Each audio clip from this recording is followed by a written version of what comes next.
കൊച്ചിയിലെ പ്രമുഖ ആശുപത്രിയായ medical trust സാന്ത്വന പരിചരണ രംഗത്തേക്കും കിടപ്പ് രോഗികൾ, വയോധികർ എന്നിവർക്ക് മൂല്യവർദ്ധിതമായ പരിചരണം ലഭ്യമാക്കുകയാണ് ലക്ഷ്യം.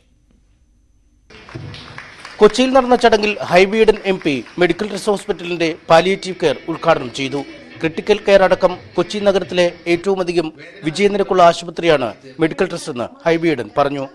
സാധാരണക്കാര് എറണാകുളത്ത് ആശ്രയിക്കുന്ന ഹോസ്പിറ്റൽസിൽ വളരെ പ്രധാനപ്പെട്ട അതിന്റെ ഒരു സക്സസ് റേറ്റ് നമ്മൾ എടുക്കുകയാണെങ്കിൽ എത്തുന്ന രോഗികളുടെ ജീവൻ സംരക്ഷിക്കുന്ന കാര്യത്തിൽ, ട്രോമ കെയർ, ഇമ്മീഡിയറ്റ് ഹെൽപ്പ് കൊടുക്കുന്ന കാര്യത്തിൽ മെഡിക്കൽ ട്രസ്റ്റിന്റെ ഒരു സക്സസ് റേറ്റ് വളരെ വലുതാണ് എന്ന് വിശ്വസിക്കുന്ന ഒരാളാണ് ഞാൻ. ആശുപത്രിയിലെ മറ്റൊരു വിഭാഗം എന്നതിലപ്പുറം നാടിനോടുള്ള പ്രതിബദ്ധത കൂടിയാണ് പാലിയേറ്റീവ് കെയർ എന്ന് medical trust managing director doctor PV Louis പറഞ്ഞു. ഇതൊരു സോഷ്യൽ ഒബ്ലിഗേഷനാണ് മെഡിക്കൽ ട്രസ്റ്റിന്റെ വക. ഇതൊരു കമേഴ്ഷ്യൽ വെഞ്ചർ അല്ല. സത്യം പറഞ്ഞാൽ എന്തോരം പേര് നമ്മുടെ പഴയ പേഷ്യൻസ് ആയിരിക്കും, അവർ വയസ്സായി, അവർക്ക് ക്യാൻസർ വന്ന് അവർക്ക് സഹായം ചെയ്യാനോ അല്ലെങ്കിൽ അവരെ നോക്കാൻ ആളില്ല, അവർ വേദന കൊണ്ട് സഹിക്കുകയാണ്.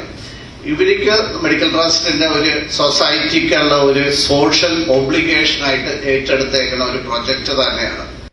Medical and commercial director doctor PV Thomas, finance director PV Xavier, oncology consultant doctor Varun Rajan എന്നിവർ ചടങ്ങിൽ പങ്കെടുത്തു. Palliative care specialist doctor Biju ഗോപിയുടെ നേതൃത്വത്തിലാണ് സാന്ത്വന പരിചരണ വിഭാഗം പ്രവർത്തിക്കുന്നത്. ന്യൂസ് 18 കൊച്ചി.